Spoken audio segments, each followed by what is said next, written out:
अशर और गोलू एक दूसरे के अच्छे दोस्त बन गए। एक दफा का जिक्र है कि अशार हुसैन जो एक 10 साल का होशियार लड़का था, ईद उल अधा के लिए एक प्यारा सा बकरा लेकर आया। ईद का दिन नजदीक आता गया और अशार को पता था कि अब गोलू की कुर्बानी का वक्त आ गया है।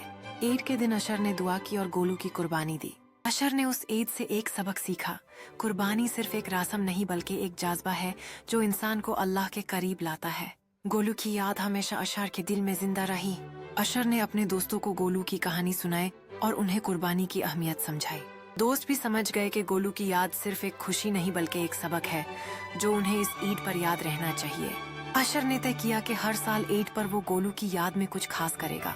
उसने अपने दोस्तों को भी इस ख्याल में शामिल कर लिया ताकि वो भी गोलू की याद को हमेशा जिंदा रखें। ऐसे ही अशर और उसके दोस्तों ने गोलू की याद को सिर्फ अपने दिल में नहीं बल्कि अपने काम में भी जिंदा रखा। दोस्त लोगों ने मिलकर तय किया कि हर साल ईद पर इस बगीचे को सजाएंगे और गोलू की याद में खुशियां मनाएंगे।